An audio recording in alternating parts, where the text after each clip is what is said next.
Charitable Trust. It will be, yeah. Oh, great. Welcome. Welcome, everybody. It's Tuesday, April 7th. And we are in Senate Economic Development, Housing and General Affairs. And today it's Housing Day. And so we're turning to two important housing bills. One of which it addresses mobile home parks and manufactured housing. And the other addresses sort of creating additional tools, financing tools in particular. 775 we're doing next. So we have already had Gail introduce it to us. We've had a bit of a walkthrough. I'm not sure did we finish walking through it? Yes. I think we did. But the chair of House General asked, because it's a fairly technical bill, to give us sort of the story behind it and what they did and what they felt they accomplished, and sort of tee it up for us with a narrative from House Jeff. So we welcome you both. Good to have you. Mark Macaulay, excuse me, I'm recovering from whatever. I don't think I know what I don't have. I don't have any of the bad things. Good. But you got it from me next week. We're okay so far. Okay, the floor is yours. Yeah, I'm Mark Macaulay, Chair of General Council of the House. And I'm Gail Pezzo. I'm in General and House, and I'm District 20 in Colchester. Okay, so I'm going to be really brief about the type of housing we're talking about.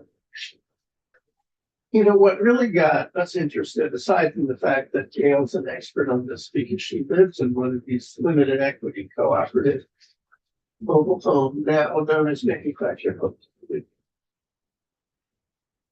is just this ongoing struggle to deal with the market reality, which is pretty discouraging.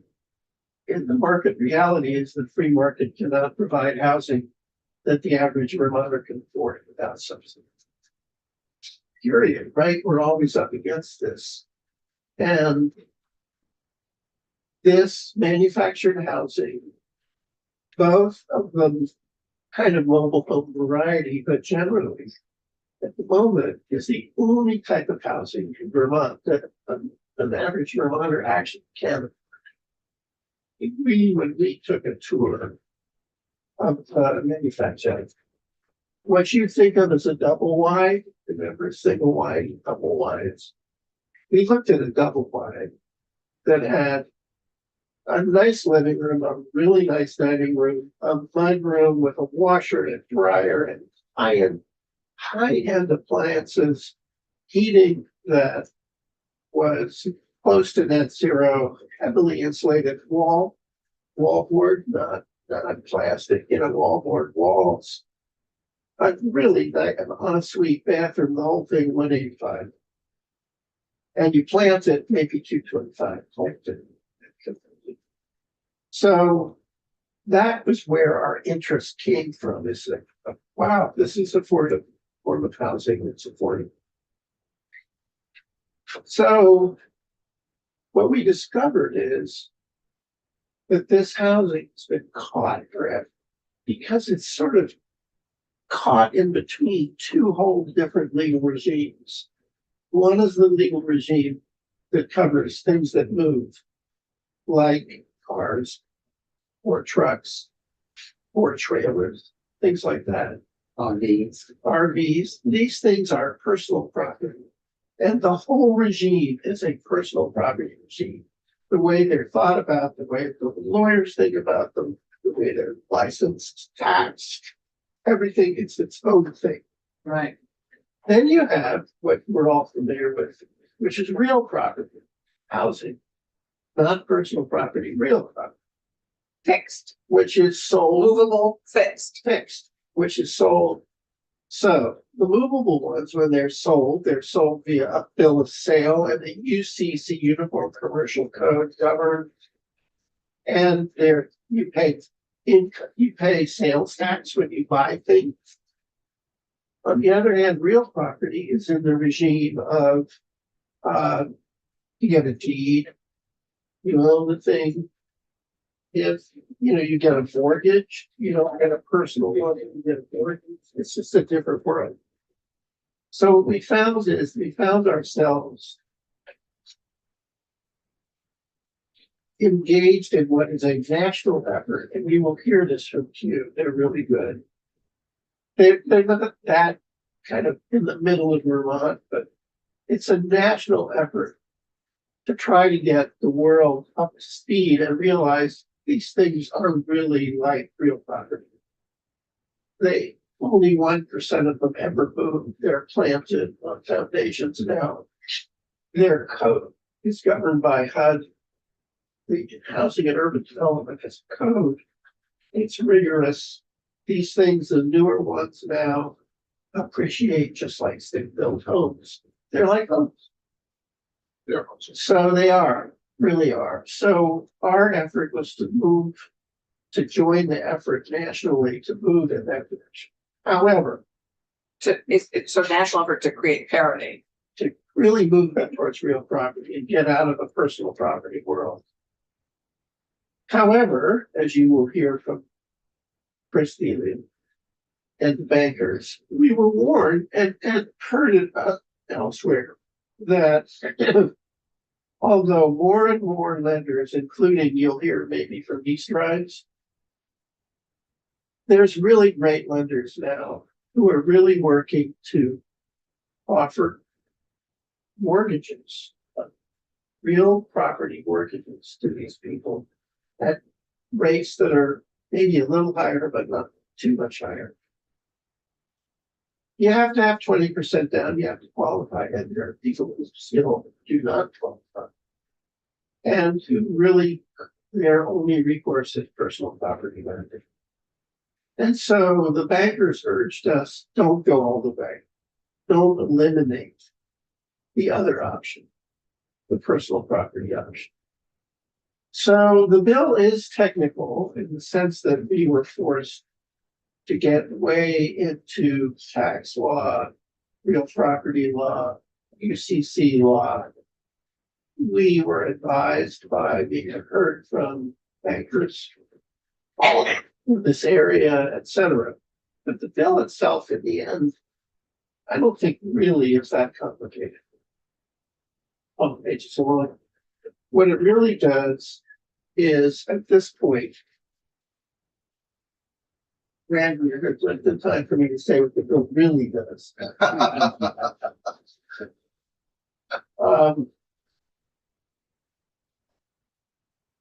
First of all,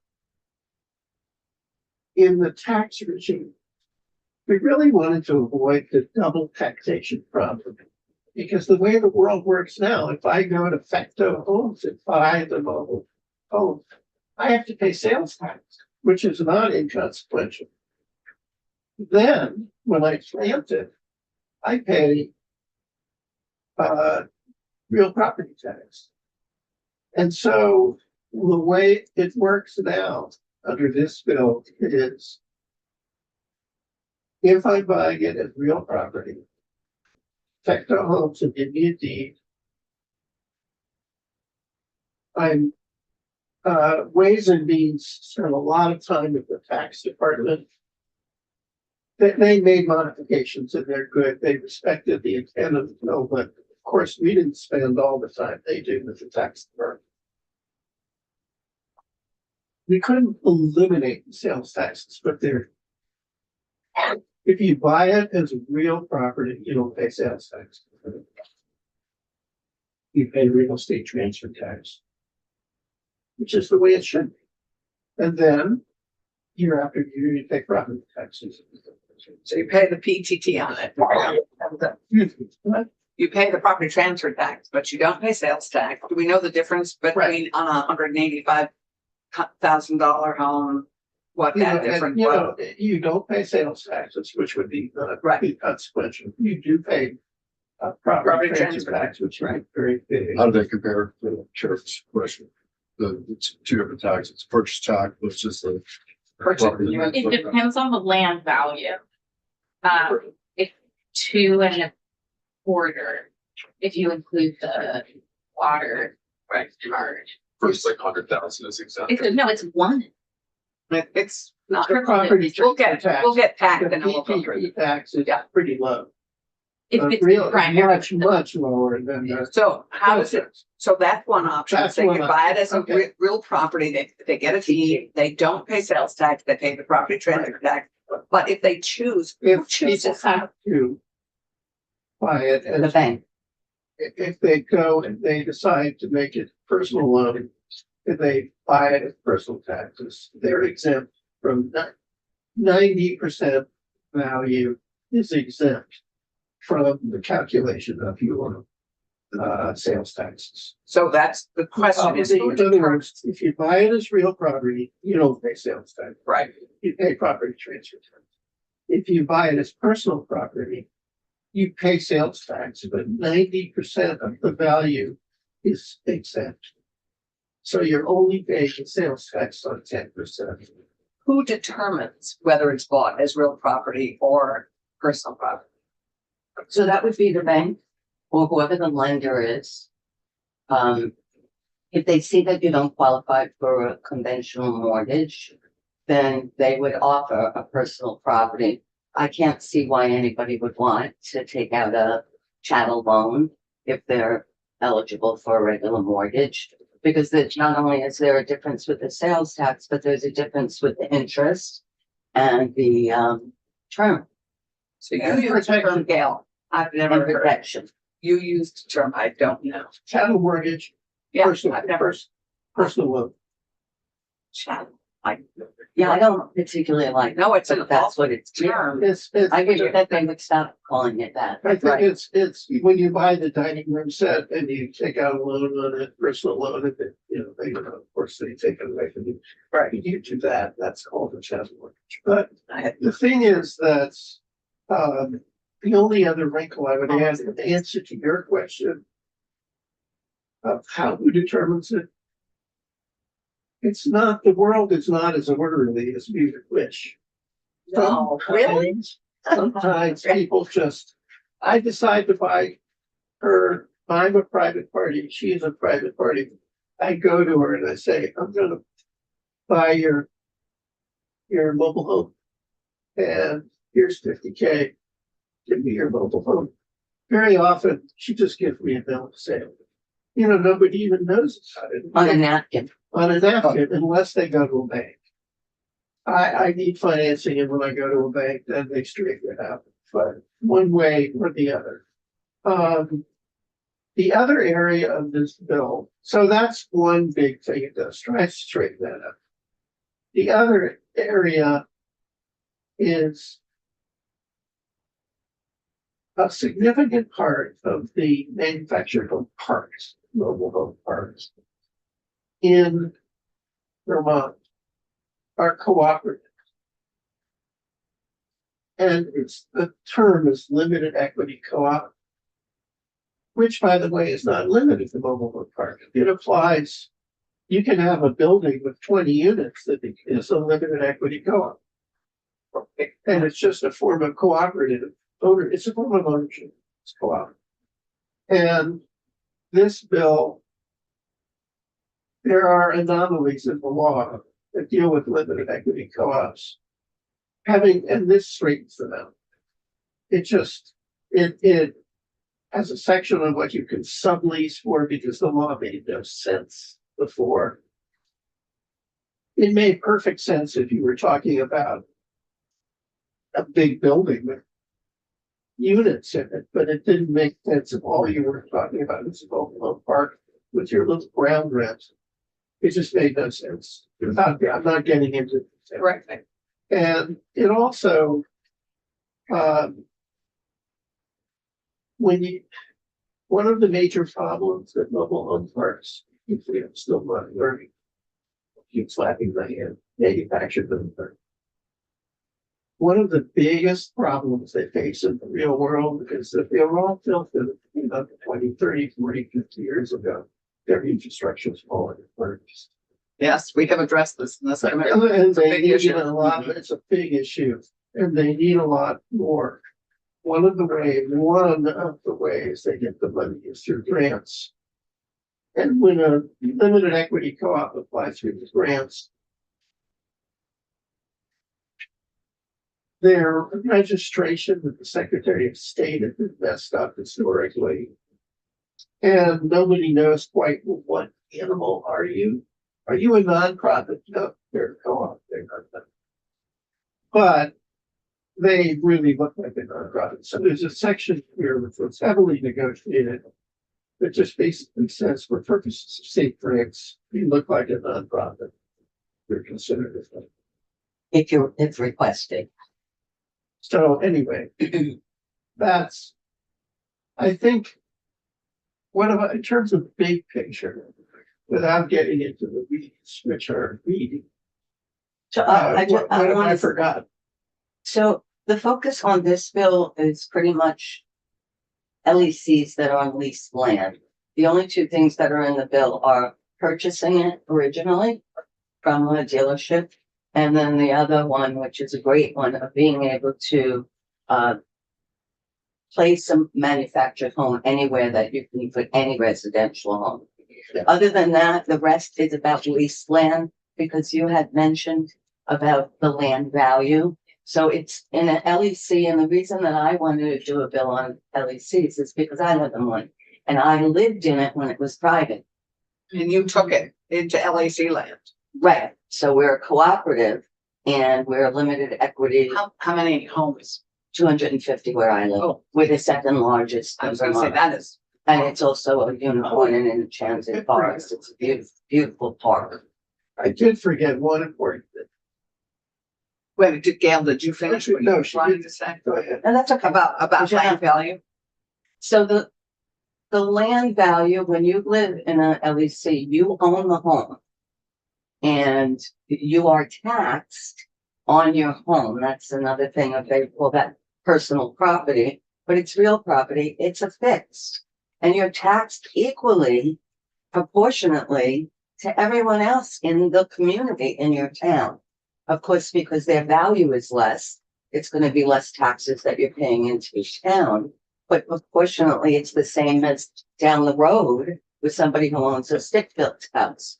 The land, the cooperative owns the land. We each have a share. What's great about an LEC is that it's perpetually affordable housing below to moderate income. And because it's an LEC, if it were to dissolve, it would have to go to another LEC or 501(c)(3). So it's much more stability and security. When you are privately owned, you don't know what's going to happen. It's really Vermont that has the 10 VSA 6242. Such forward thinking.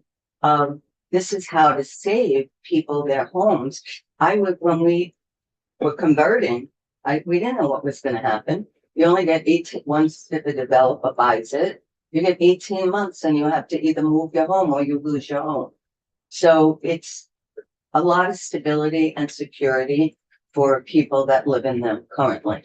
So just to finish on property taxes, does the cooperative pay for the Cooperative land? pays. Here is the other thing in this bill that I forgot to mention. Yeah, that's an important piece. It's not in the bill anymore, that's why.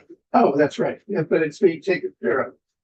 Here's the deal. I promised your souls to Ways and Means to take care of it. I made sure I looked at the bill that they said they were putting it in. That doesn't mean it's gonna stay there, It's a but study. it's there. What it is that the assessors, they have no idea what the hell to do with these mobile home parks, particularly the limited equity co-ops. And so in some places, we're talking about the land the co-op owns. Okay, That the resident leases. yeah, the whole, in some cases, like in Tri Park, I think, Try park, they don't pay. they assess that it's zero. Or they don't pay taxes.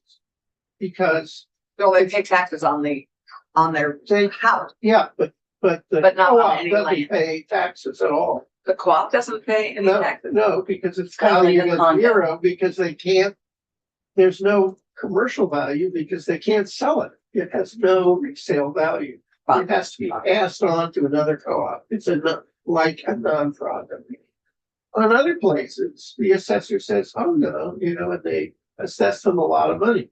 So what we did is we said to Ways and Means, can we do a study in which the Department of Taxes looks what's being done and comes up with a standard way? Yeah, it sounds like it needs a It consistent needs way a of being consistent valued. way, statewide. They said, sure, but they took it out of here and they put it in a bill that is, I think it's, Is it the yield bill Yeah. or is it miscellaneous no, I tax? think it's the miscellaneous tax. Mhm. I'll ask Charlie. Okay, and it's important. I mean, Yeah. right now, it's just like all over the place. This is classic for this field. It's just messed up. Yeah. Because of It's this no artifact. continuity. It's this artifact of half real property, half personal property.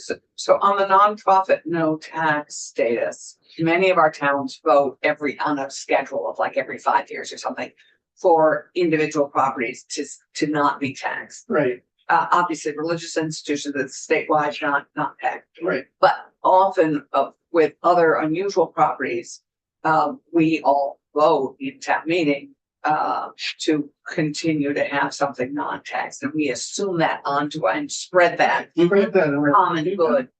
So which way are the LECs not Three taxed? different ways. No, but which are they voted on by the municipality, or are they now in state statute not taxed? There, it's neither. It's neither. That's the problem, No, and that's why. Okay, so that's part of the study. Yeah. Yeah. Okay, great. I think that's correct, because I think it is a little all over the It's the Wild West, Wild West in the East. right? Wow, thank you. Anything else that you, Do you, I want to mention Yeah. the mobile home part. The reason why it's so important that we stop calling them mobile homes, besides the fact that they're not mobile, is that the banks were viewing them as mobile, which was a higher risk. Because if you can move it out in the middle of the night, if you did that to my home, first of all, structurally, it would fall apart. The only time that they're mobile is when they come from the dealership until they're affixed to the land. And once they're affixed to the land, you can't just pick it up and move it. The other part is, and I feel this is really important, we need to get rid of the stigma. And if we get rid of that, you don't hear it called trailer park very much. For 3 years, I've been working really hard. I don't like correcting people, and it's not just because I live in one. It's because they're not mobile and they're not trailers. yes, we have a piece in our bill, which you'll see, section 7 or 8, where we have manufactured home by right, which is I think a piece Yeah. of what you got. right, the feds are in the midst of House and Senate negotiations on a housing bill. And in that housing bill, both the House and the Senate versions, here's a section that says that manufactured homes that were considered mobile homes, they used to have to be on a chassis. Right. So, and now that's gonna be taken out. Federally. You had asked me last time I was here about is it just manufactured like trailers? There's a gigantic difference between a modular home, Right. brought in mobile by businesses. manufactured or prefab. Right. And expense wise, there's a big difference also. So the most cost effective home ownership today in Vermont is a manufactured home, That's brought in whole, Right. brought in whole, right. In and fact, affixed to the land. And just on your LEC, what is the minimum lot size? Well, What are the lot sizes? My guess is there's a range of lot size. yeah, there really isn't because they look at it as one big house with a long driveway. But Westbury is huge and we have 183 acres with 250 homes. So each one of us I would love to see this everywhere, but it's not going to pencil out. We have about almost a quarter of an acre each, which makes a big difference as far as dignity and Yep. outdoor space. When I spoke to anyone that's a developer and they went, we couldn't do 4 on an acre. It just wouldn't make any sense financially. So I start out For what, stick built? no, for. for a manufactured home. Yeah. Like if there was about, More, they would want- they would want more, they would want like 8 or 10, and even that wouldn't be so bad compared to the railroad which Agreed. shotgun. Yeah. Yeah, it's not dignified and it's what causes the problems with people being so close together. Of course, they're gonna be best friends, neighbors, or you're gonna hate each other. But it's worth, You got another. yeah, it's really worth considering you're about to look at 775, which is the excuse me, rural, it's the rural finance, housing Right. finance bill. Let's, I think it's worth spending a moment on terminology. We have housing that we call off-site modular housing. Sometimes they're referred to as volumetric, don't ask me, I don't know why. And they are like, Huntington Homes. You know, it's a factory. They build a house. It's a stick-built house, only they build it in the factory. Right, whole or in section? In sections, With big people. sections. Yeah. Panels? No, that's panels. Okay, big sections. And then they truck it out to, there's a foundation for it, they truck it out, they plant it, et cetera. They have their own needs that are really interesting. Generally speaking, those houses, they're one-offs. They're not much cheaper than regular stick built. They're faster. You can build it in the winter. The workforce doesn't age as quickly because they're not outside all the time. You know, which is a big problem in Vermont. The age of our workforce is old, And construction. but they're not much cheaper. You'll see in 775 something called a housing accelerator, Right. which is aimed at trying to bring down the price of those guys. And the way to do it is bigger orders. And so it allows state to help to facilitate taking small orders from rural Vermont, 5 here, 4 there, and aggregating them into a big order of say 40, and going to a place like Huntington and saying, what kind of price can you give us? And Huntington's feeling is they could come down, particularly if under 802 homes, we were able to pick one type of home. But anyway, that's off-site modular Right, housing. which we're going to address in 11 to 12. Right, okay. Then there's manufactured housing. And in fact, manufactured houses are built in factories around the United States, but like, for example, big factories in Pennsylvania. They can turn out 1,000 in a year. They're built on assembly, 1,001. 1,000 houses. Modular or panelized? No. Manufactured home, what Manufactured you The would whole be thing. calling a mobile home or a trailer. Yeah, these guys are, these are much. They're mass manufactured in a factory. More and more, they can, Like that ring. sorry.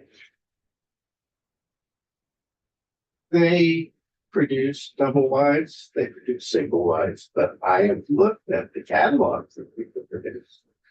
And they produce 1,800 square foot, 2-story houses, too, in the factory. They're completely built in the factories. They come out on huge trucks. They may be split into 2 parts or 3 Yeah, parts. and and they do then finishing. really finishing work. connected together. In fact, a double wide is manufactured by 2 single wide units that are put together. But they're all much cheaper. They're just a different form of manufacturing. So So a single wide with 2 bedrooms and 2 baths, or three bedrooms, smaller bedrooms with 2 baths. Once it's affixed, purchased, landed, affixed, hooked up, would be about $170,000. New.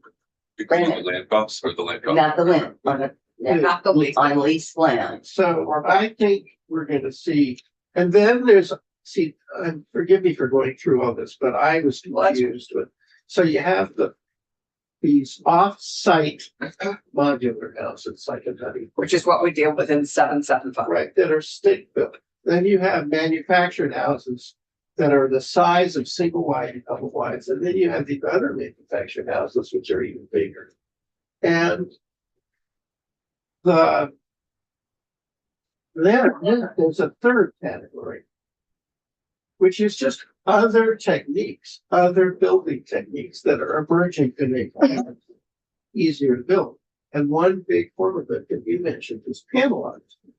These are pre-manufactured, thick, insulated, structurally self-sufficient panels that can be assembled, hooked up together, and they can hold up a roof. So a house can be built on panels. And that's happening as well. What we're trying to do in this bill here is just start with one kind, these double wide, single wide manufactured housing that is what used to be called mobile homes that are in mobile home parks. That's all that's it. It isn't everything. In 775, which contains 6 different strategies. Right. One of them is the housing accelerator. Right. No, we appreciate several tools for this, So, which is great. Any questions from Yeah. Mark and Gail? can I help you guys at any time? No, this is very helpful because it is a fairly technical bill and you've illustrated its need beautifully. So thank you both. Yeah, so and it's But it technical, needed to but be it's brought to not light, that so that's hard. why we asked you to. So my Part of the work. intention was if we clean up some of the problems with the existing stock, that we will not have developers inheriting the same problems. And that has to do with infrastructure down the line and the costs. There's a big difference with somebody who's purchasing a mobile home when there's a $6,000 difference because you're not paying the sales tax on something. No, it makes a big difference. What did you do to solve our problem of financing the infrastructure needs for our mobile home parks, or our manufactured home parks? We made it easier for them to apply for grants, Right. period. We did We didn't not, create a revenue stream for we you. did not create a revenue stream, sorry. We did not. It's okay. We did not create money. Yeah. I wish we could have. If you, in any way I can help you with 775, we really care deeply about this bill, we're happy to. If you want to take 1 second to tee up, because then we're going to go to Cam and work a little on this bill. But if you want to just take a second to tee us up on the next bill, we're going to be dealing with at 11. I can do that very quickly. Very big picture. Very big picture. It's got, Six- so some stuff we Six know we elements worked to on. this bill. It's like an omnibus bill. It came about very simply because remember last year we all worked on chips. Yeah. There's a lot of towns in Vermont that are never going to be able to navigate chips, even though it's easier. It's not that easy. And in addition, it doesn't work with really small projects. I mean, you're not going to have a 5-unit or a 10-unit project. It doesn't generate enough increment to really go through that. So we started off by saying, well, what else we can do? Right. So that rural Vermont is left out of it. And here's what we came up with. 1, a new process for infrastructure financing for very small projects. And it involves a streamlined approach to project-specific special assessment districts. Basically, there's 2 types of bonds. Revenue bond, where all the bondholders can look to is the assessment district. They can't look to the full faith and credit of the town. Okay? And then there's revenue, then there's GO bonds, general obligation bonds, which are issued and approved. They do, if the assessment doesn't cover it, God forbid, then they go to the town and say you have to tax your people.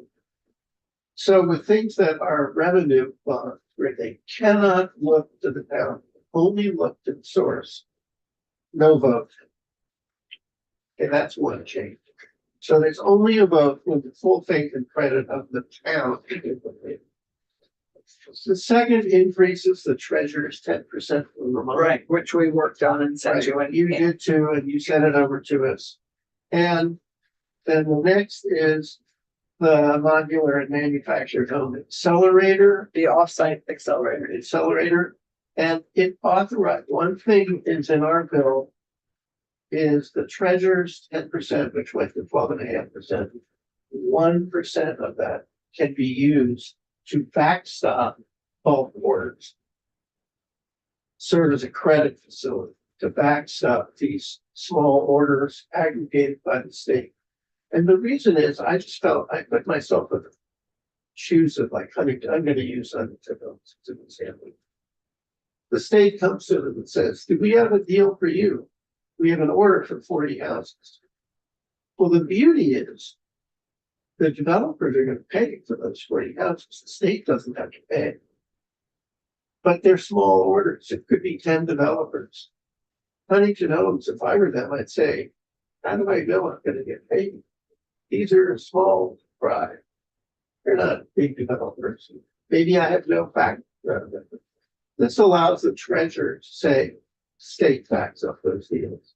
So that Huntington Homes can open a new line or whatever. So the treasurer can offer. We're having Alex will be in this. Yeah, and they have ways of making it. Right. They can make sure there's zero risk by buying appropriate insurance to make sure there's no risk, but we just figured it would make them more solid. VHIP, remember VHIP, guys? Yep, we also. It's a complete reimbursement program. You have, the landowner, the building owner has to pay for the whole thing. Then they get the VHIP. Right. This allows VHIP when they want to advance the. Because again, smaller fry may not have access to capital or it's expensive. We have a provision that allows VEDA, the Vermont Economic Development Authority, to lend. Yep. Or you have. We have it. thing. And then the same thing that's in your bill, a provision that incorporates the housing targets Right. into the law. And we got new language from the league and the planners. Right, we have what 770, in some ways, 775 has the same things that you have at 328, Plus, but expanded because we had more time or we got it later. you do than have you more did. time. So we got a sort of a round two. Right. That's it. Great. Terrific. Thank you both very much. Thank you. Really helpful to tee out this bill and do You're hearing 775 today. We're doing both today. Right, okay. We get, hour chunks here as we try and go through these bills. Because we only have today only 2 hours. Right. Okay, thank you. I appreciate your Well, we appreciate your work. Time to us. Well, you. we appreciate your good work. Thank you so much. Okay, I think before we walk through the bill, Oh, good. I think we don't. I think we're going to go turn to Jeremiah Wood, who's I believe online. We don't have Pew Charitable Trust, or we do. Is Rachel with us? They didn't reply, so. So they still haven't replied. It's very odd. Okay, Jeremiah, we're going to switch to you because today we're really hoping to do the big picture on manufactured home bill. That's what we're trying to do, is understand the need and how these measures in the bill meet the moment and answer the need. So, Jeremiah, welcome. If you'd be kind enough to introduce yourself and take it away. Sure. Thank you very much for having me. My name is Jeremiah Ward. I work with Cooperative Development Institute, which is a 501c3 nonprofit that has two programs. One, which I was part of from its inception, helps residents across New England, including in Vermont, to form cooperative LECs to purchase their manufactured housing communities and then supports them in the day-to-day after they purchase. And then my current program in CDI is called the Water Infrastructure Support Program, where I help resident-owned manufactured housing communities raise capital for infrastructure upgrades. And Jeremiah, where are you based? I'm actually based in my home office in Plattsburgh, New York, across the you're lake. Okay, great. Yep, Yes, I see but- the Adirondacks behind you. Oh, that's actually a picture of The rock. a trip in Peru. And Bigger yeah, mountains. they're a little newer than the Adirondacks. They look very- That's right. Okay, great. So yeah, I had previously given testimony to Section 3 in House General about the property tax issue and how it relates to infrastructure in manufactured housing communities. I can speak to that, or I can answer any of your questions on some of the more technical parts of the bill that are currently Well, in the draft. we're not closely familiar with this bill yet. We've walked through it. If you wanted to give us as much big picture, and then we can dive into a section that you would like to give testimony on, happy to do that. But you wanted to give sort of big picture idea of the need for this and why you've been working around New England helping communities create LECs, that would be great. And then go to section 3, I think you wanted to testify on. Yeah, I mean, the big picture. So I actually, in my 16 years in this very niche line of work, have helped form 16 of the 18 limited equity co-ops in Vermont. Oh, And great. yeah, so when you total up all 18, that's the 1,700 manufactured home lots, which is about 24% of the entire manufactured housing lot stock in the state. So it's a big chunk of the sector that I work directly with. And in my current role, raising capital for infrastructure upgrades, which are very much needed, as was previously said. As Mark and Gail identified. Yeah, so the big picture from my perspective is these communities were built in an era where there was very little regulation on the peripheries of a lot of towns and cities, and they were generally built in the 60s and 70s, and they weren't always built to the highest quality construction. It was more kind of an afterthought and a money-making venture at the time. And now in 2026, that infrastructure has passed its useful lifespan and needs to be replaced. And there is much more substantial red tape, regulation, quality control in the infrastructure, regulation, permitting environment. So it's very costly to replace the infrastructure. And what some aspects of this bill are getting to are just certain barriers we've encountered with, raising that infrastructure funding. So for example, the nonprofit designation issue is one of those. And the big concern there is more, and I think it's been resolved, as my understanding is, there's an inconsistency. Of the 16 co-ops that we helped form, 8 were designated as nonprofit, 8 were designated as for-profit, even though they were incorporated using the same language, the same. But in different towns. And so towns have a way in here too. I would assume. Yeah, whatever the case is, Secretary of State chose some to be designated nonprofit, some as for-profit. So that is a good question. We should probably consider having the Secretary of State in as well. Mm-hmm. Got it. And I guess my concern, the concern that drove that designation issue for me, is one of sometimes funders will look to this designation of an entity as like the proxy for, is this a good use of public investment? And if they're designated as for-profit, some funders might stop there and say that this co-op is not eligible. Although I would try to make the case that all of these limited equity co-ops operate on a not-for-profit basis. It makes no sense for the members that control the finances of these co-ops to charge themselves more than what it costs to run the community.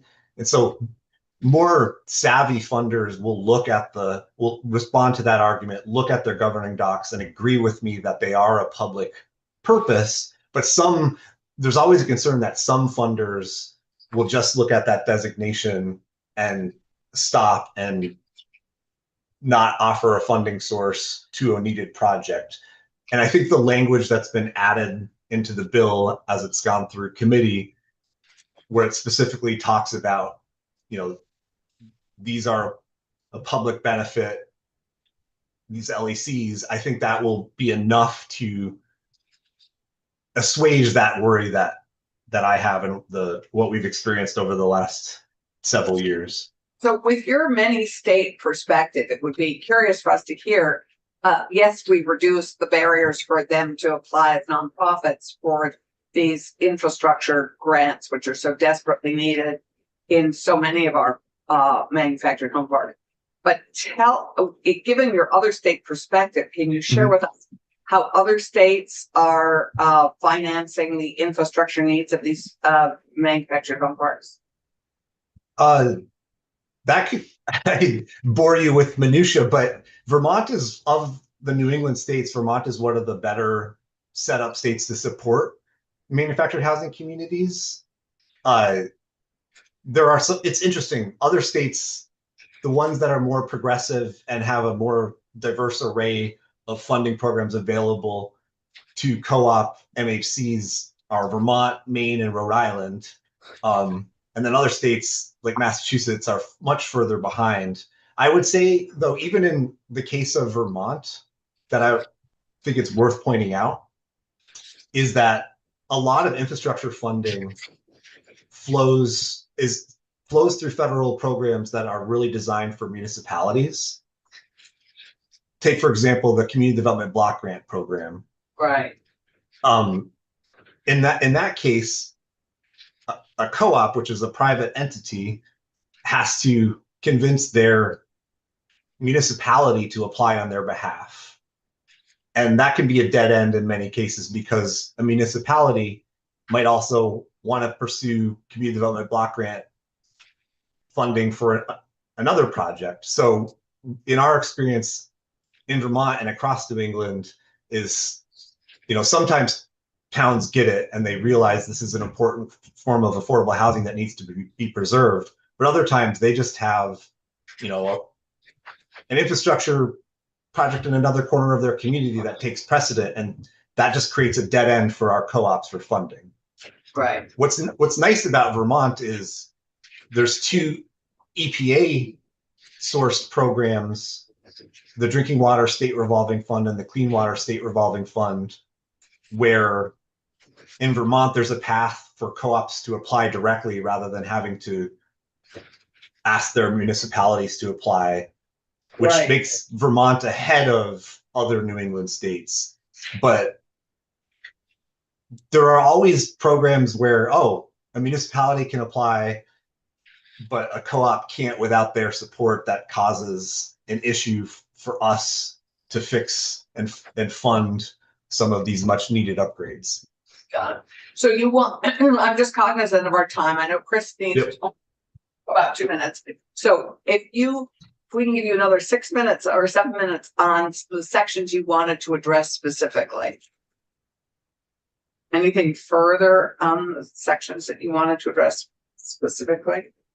So I think I made the case for why the nonprofit designation issue is important and how it's been resolved.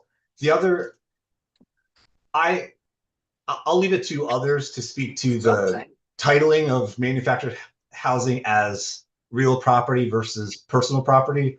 I think titling as real property opens up much better financing terms to home buyers, and it will just make housing much more affordable to go down that path. But that's not really my expertise.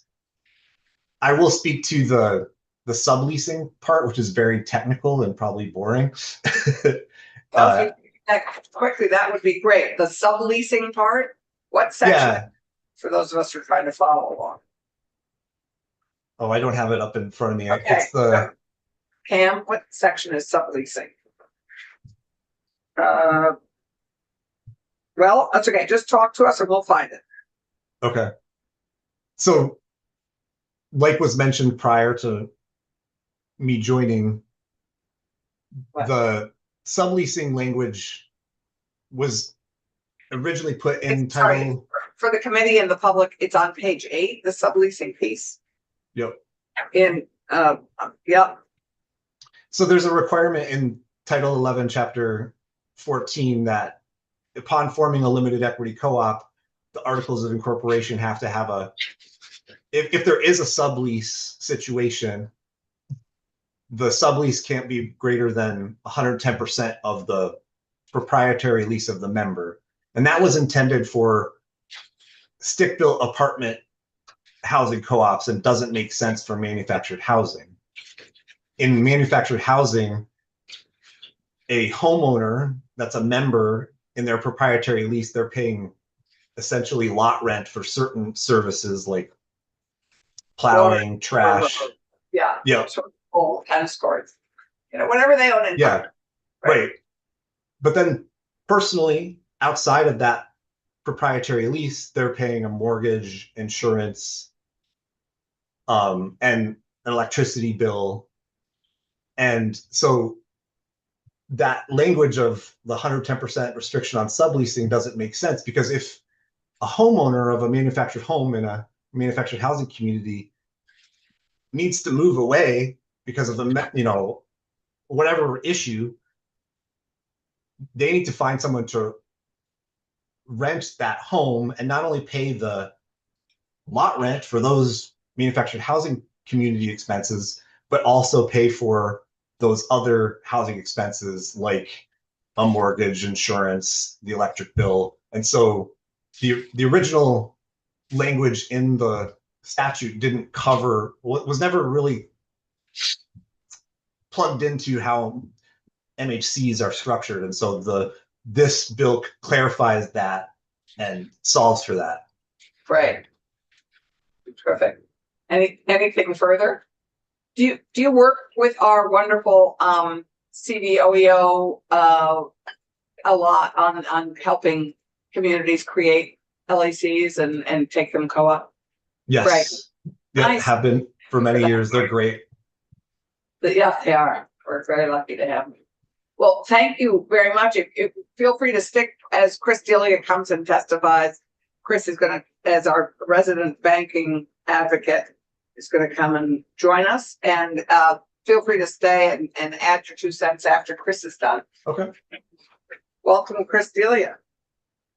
Morning, Madam Chair, committee members. For the record, Chris Delia, President, Vermont Bankers Association. So obviously we followed the bill as it was making its way through the House, and we get right to the point. We do support the bill as passed the House because it does preserve the variety of financing options that would be out there in the marketplace. One of the things that we shared with the committee upstairs was we didn't want to do anything that would limit the number of potential financing options that are out there. And this bill does preserve it. I can go into what those are if you'd like, but I know you do have a short time frame. Well, and you said it could be. So I mean, you didn't say that, there's an option of the 20-minute. Oh, no, I would not be. But if you fill us in, because I think Mark and Gail gave us a pretty Sure. good sense of that, real Sure. property versus personal property. Yep.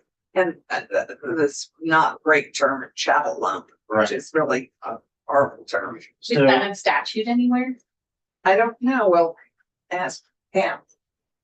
I mean, the actual definition of chattel is personal property, it's not real property, so it's just the definition of what it is. I Right. understand that it has some sort of connection connotation to the slavery, but the word chattel means personal property, so. And it means like kind of attached to the person, not, Collateralized like It that. doesn't have to be.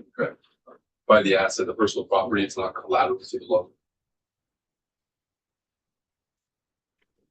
As it relates to the definition that we're referring to, chattel, no.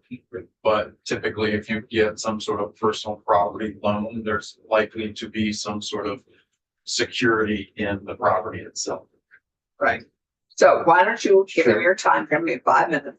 Why don't you share with us what those options are? Because I think we understand the personal and real property difference. Got it. High level, 2 ways to look at this. Financing in portfolio, where the bank does the loan and keeps the portfolio. Financing with underwriting to sell it in the secondary market. Got Two very clear distinctions.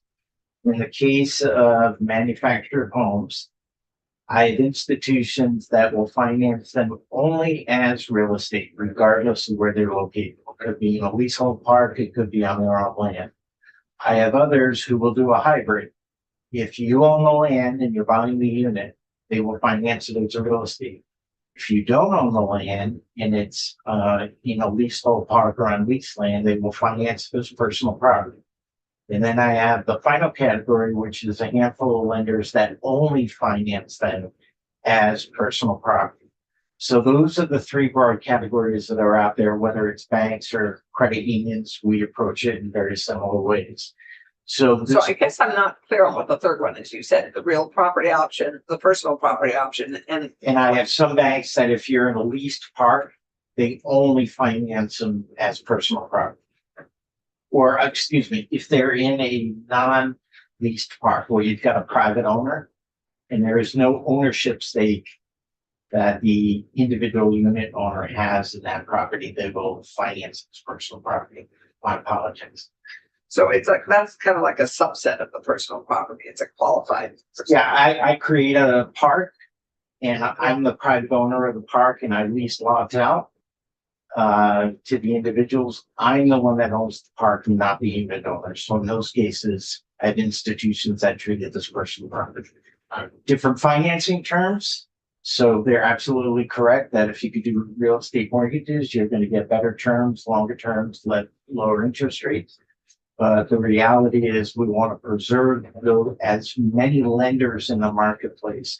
My fear was if you only go to residential, and that's the edict in Vermont, you're going to have a number of lenders that are going to vacate the market. And given the mortgage rates now, how do we compare those two financing options? I would say you're looking at anywhere from 2 to 3% higher on a personal property loan than a real estate loan. Generally, Yep. 2 to 3% higher. Yep, in a shorter term. In other words, 30 years on a real estate versus something that would be shorter on personal property. The underwriting criteria in the secondary market does look at, is it on a chassis? Does it have wheels? Is it permanently affixed? They will not buy those types of units in privately held parks. So there is an effort underway with Fannie Mae to look at leasehold parks and the opportunity to expand their program and purchase units that are in leasehold parks. But that's, who knows when they're ultimately going to make the final decision. Okay. Yeah, and we should have asked, maybe Jeremiah has the answer to this, and certainly what Gail would. What is the life expectancy of a manufactured home? What do they, Yeah, I mean, we have a life expectancy on cars, we have, I mean, the piece, Yep. do we have a life expectancy on me? I don't have the life expectancy data, but I will say, support of Representative Mahali and looking at these units, these are not 1970s, 80s Right, units. these are, These are far better than that. right, So you're almost on parity or pretty close to parity with the stick. okay, and Jeremiah, do you agree with that? Yeah, I would say that the big driver, what has led to depreciation and a lower lifespan of a manufactured home in the past was them not being installed on a properly engineered foundation. And as long as homes are properly installed on, frost protected slab, other engineered foundation, they will last as long as any other stick built structure. Okay, right, David, In the difference of the loan types that you were talking about, are there other risk factors in this equation that, unique to the type of customers? I mean, is it just simply personal property versus real estate? Or is there anything else going on? No, I mean, it's a complete underwriting process that you're going through. So you're looking at creditworthiness, income, et cetera, et cetera, et cetera. So that is all the same. That is all the same with regard to the borrowers. Then you get into where's the collateral? Is there a high risk with that collateral? Security on real estate. So you have a much higher level of comfort versus that's the real button. I want to make sure that there's not another unique factor in this market that you're We apply the same underwriting standards for qualifications and liabilities. Right? Well, we know where you are in case we. Yes, ma'am, you do. So, thank you. Any Thank you. other questions for Chris before? Okay. Great. Great. Thank you. This is terrific. This is, I think, teed us up well on this bill. And now we're going to shift gears and move to our second housing bill that Mark teed us up a little bit further on. H 775. It's confusing because there's one's an airplane and one's not a number. Although I don't know, 757s are still flying, are they? Who made them? Boeing? Airbus? Yeah. Okay, so let's shift gears to 775. We have finished walking through 775. And as you'll recall, this creates a number of different financing options and other options for producing housing in our rural communities. So I think John Bray was going to be here, but I think let's begin with Michael Gahn. And Michael, if you'd be kind enough to join us, and we have Alex Farrell here also. Michael runs the Vermont Bond Bank, as we all recall, and you're heavily implicated in this bill. Good. And so would you be kind enough to introduce yourself and speak to the bill and share with us your thoughts? Sure. Michael Gahn, Executive Director of Vermont Bond Bank. Wonderful to see you all in person again. It's good to see you too. Yeah, we've been very involved in advocating for this potential flexibility for municipalities to finance infrastructure, in particular to finance infrastructure that will support housing development. This idea grew out of an effort that you all may recall from ANR to develop village wastewater systems. And if you recall from that, there was a large amount of potential grant funding that could be leveraged on the part of the town through a small amount of debt issuance. And there was a mixed record of success despite overwhelming grant support for that. And so we started to think about, Sure, no, I think you're starting with section 1, the special assessments of that. Correct. that is my specific focus for Okay, sure. so let's just tee us up because Okay. we don't, do we not currently have special assessment districts in Vermont as much? I know California does a lot of them. I know other places. Yes, So yes. would you kind of Yeah, help us? I was Yeah. giving my policy origination story, but yeah, to skip to the chase a little bit. No, well, I mean, we're not skipping this. Give us the big picture first, then let's zoom in. We have special assessment districts. You cannot use those, while those can be used to support bonds that a municipality might issue. All bonds other than for utilities in Vermont have to be general obligations. So what that creates is essentially veto power on the part of the entire community on a specific type of public improvement that may impact only a limited segment of town. And so as a result of that, that's sort of where we sort of saw the need for this when we were observing these village wastewater systems. You know, you had folks that would be directly impacted by it, but the entire town kind of got a vote on something very specific there. And so we started to think about, well, how do we just provide another tool in the tool belt for public improvements that are needed to support some level of density, some level of housing. And in a special assessment district, as I recall, only those who benefit pay in. That's correct. Pay in. That's correct. And so, you know, there's that, we're not touching that part of current law. There's a process for that, where there's certain levers to receive approval on the special assessment district. What we're saying is that under this potential legislation, you municipality can leverage, you can borrow against the specific streams of revenue from that special assessment district with governing body approval, but it's solely secured by those special assessment district revenues, nothing else. And 39 states have this power, well, more may have it, but this is the test, the documentation I shared is that over the last 5 years, 39 states in the total amount of $17.3 billion have used this tool. 17.3 billion. That's right. Yeah. in one form or these are numbers are through like January, so it may have changed, but 39 states, I think, including peers like New Hampshire, North Dakota, you know, smaller rural areas. So there's in West Virginia. So it's quite a familiar and well-used tool. Our thinking about this was this is a great tool, but we want to make sure this is a different type of debt than we normally see. This is not as the credit quality of this is of a different nature than a general obligation because you don't have the diversity of the tax base of a full town. So therefore, we want this tool to be used with some discretion. And that's why you see 3 levels of pre-qualifications that need to be met to issue bonds in this There manner. are 3 levels of qualification. Yeah, one, the We'll go bond, through those with Ann. yeah, one, the bond bank would have to give you a commitment.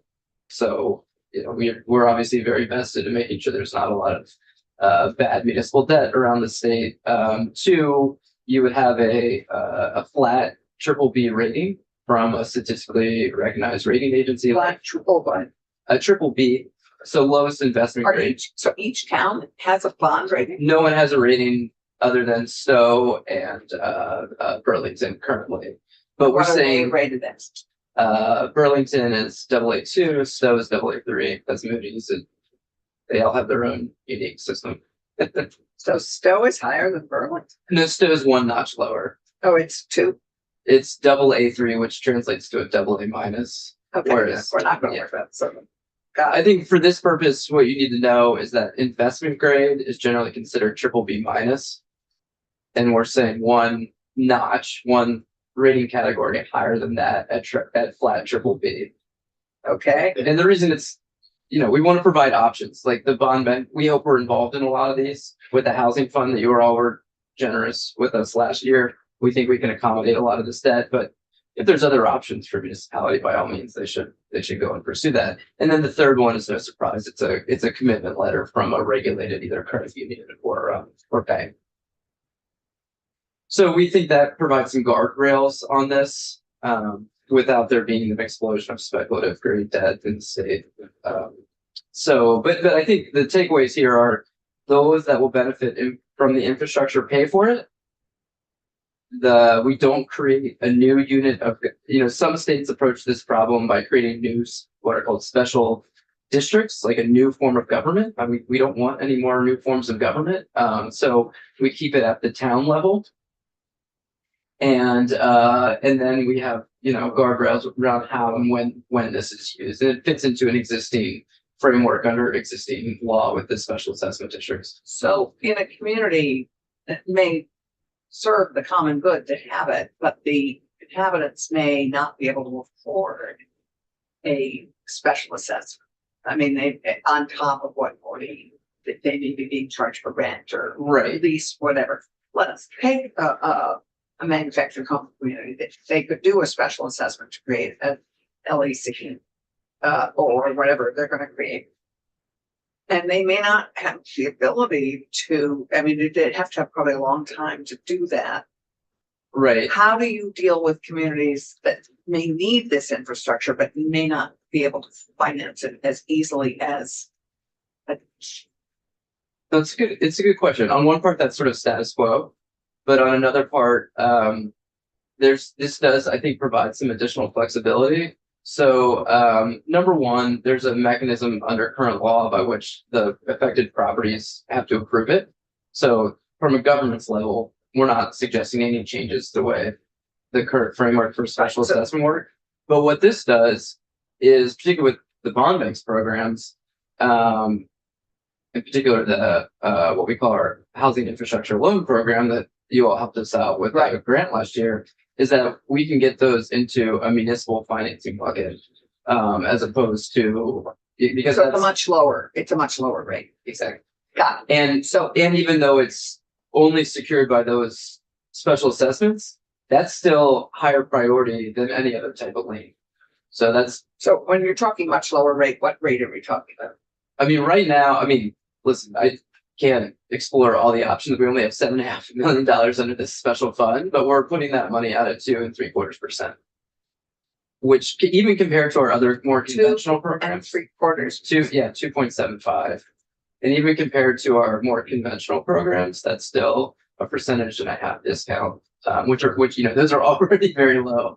So, versus private financing that, Well, it's lower than it, I mean, it's not that much lower than what some of us were lucky enough to be able to look yes, at. in the old days. In the old days. Right, but now with mortgage rates at 6 point, Yeah, it's 6.5, 7, yeah, that's what I'm hearing. this is substantial. Yes. Okay, got it, tops. I think I understand this. I just want to make sure that, overlaying with what I remember from city council days of special assessments, this would not require a vote in the entire town. This would Right. just require a vote of the elected legislative leaders. Would it require a sign off on or a vote of the affected properties that are Yes. committee? Okay, Yeah. so just, they would conduct a special election or. some That's right. sort of There's a, sign-off. that's current law, no changes to that. So if it's a single property owner, they can just consent. But if it's more than a single property owner, then there's a whole, a process by which that approval needs to So occur. there are 2 votes, In the is that right? sign Thomas? off. There is a vote process under current law under special assessment districts. But for this purpose, for securing those special assessments for revenue, Yeah. you have governing body, approval with public notice and all that. So we're all that. Yeah. And then really quick, I heard you say wastewater. Is that the limit of what these are eligible, or is it also for roads, stormwater, any permanent infrastructure? Yeah, it's the language in the special assessment is very broad, so it would be anything that's covered by that. It's basically public improvements. And it would be collected on the tax bills. That's right. If they went belly up, then the lenders that back that loan wouldn't be able to go after the town. They would just. Well, yeah, you'd presumably have like a tax sale process or something. But that's what makes it a really helpful form of finance, although it doesn't have the general obligation. It is first priority lien and it's a uniform tax bill. So you're ahead of a mortgage, you know, you're ahead of a second mortgage, you're ahead of everything else. So from that perspective, it's actually quite good. And other states do this. 39 states. 39 other states. Yeah. So when you say governing body, the body, to go back to Thomas's question, is that the select board or the governing body of the assessment district? No, just the select board, yeah, because we're in this, our, a key feature for us was in Florida, Colorado, they create new units of government around this concept. And we really are struggling with a lot of the legacy fire districts, and so we did not want to create new units of government, so it would be at the town level. Got it. That is, and, in your tenure, did you have a question, David? In your tenure at the bond bank, have you seen successful examples of this in Vermont? Isn't allowed Because currently. it's still not allowed, right? It's not allowed, but I think these village wastewater systems would be a good example. Yeah. And also, you know, some of the developments that are proposed right now around the state, they have things like public parks that will be widely accessible, but are currently having to be financed with HOA fees essentially. And this might be another tool to lower the overall cost. So I can't say that's going to solve housing in Vermont. No, but it's But another tool. Yeah, I thought it was. another tool that a creative developer or town can put in place. So I apologize for some unreasonable thought we could do these in Vermont, but this is really giving us the green light to do them here in Vermont, Exactly. which is great. Yeah. Because I do know so many other states. I mean, I know in particular Mark's discussing them in California. Yeah. And since this isn't redirecting any tax revenues like the CHIPS TIF thing, this is just, should be an easier structure to set up. You're just putting on the hook to pay off this infrastructure. Those are gonna benefit from it, the life, the parcel. That's a great summary. Yeah, Do it. yeah, and the length of time on these bonds. It would depend on the financing source. So for tax, if they're tax exempt eligible, it's generally matched the useful life, that best principle, certainly. That's what the bond bank would look at it, but it's sort of whatever is otherwise allowed. It's 30 years, except for town forests under current law. David, Similar to Belarus, Exactly. Yes. Yes. similar Great. to what? Belarus, It's a tool in California. big tool. Yeah. Big house. Belarus. Belarus, I think of Belarus. Belarus being It would, a country. Never heard of that. Okay, But they go, got it. Anything else you want us to know? No, I appreciate your time. Go for the gusto is what I think I hear you say. Yeah, no, I think this would be a really helpful tool and yeah, just thank you for the willingness to consider it. Great. Thank you very much. Okay, well, I'm gonna listen in a little bit more. Yeah, well, before we go to Alex, I think while we still have special assessments in our brains, I think this is John Gray's part of the bill. Is that correct, John Gray? That is correct. Would you like to join us? Sure. Chat further about it as we now are beginning to understand and appreciate it more fully. I can trade. Good morning, everyone. Good morning. John Gray, Office of Council. Essentially, it should be relatively simple for me to jump through. I've gone on behalf of the Vermont Bond Bank. I've actually explained this quite well. I think the thing I would hit again that I think is just important to note based on the lines of questioning that I was hearing is that there's a distinction. What's being proposed here is just a new financing tool that leverages an existing state process. So nothing about the existing process for imposing special assessments, which are locally imposed taxes essentially to fund public improvements funded on the basis of the properties that benefit from those improvements, right? Nothing about that process has changed. So all the voting mechanisms, to your line of questioning, that are required to impose the special assessments still exist. And that's done in one of two ways. So one is you can get a majority vote of the municipality as a whole, or if you get the universal consent of the affected property holders, then you can impose the special assessments. So those Universe. yes. So What does that mean? This is a new development though, so that's probably easier to do. So that's a majority vote or is that everybody vote? if you're going the route of the affected property holders, you need every affected property holder's consent to do it. But this is just the existing law process for. So that's what's confusing me because my understanding from Michael is this is new law for Vermont and you're saying it's a lot of this existing law. David, you had a question. I'll keep listening. I do. Okay, great. And then we'll go to Dave. I'm trying to distinguish between two things because I think some of the lines of questioning were about coming from an angle of, oh, could you somehow sneak this by? You know, if only the legislative body Right. of the municipality has to approve, does that mean that the affected property holders have no say in this? What I'm trying to draw out is the imposition of the special assessment still goes through its standard process Right. under law and requires those voting mechanisms.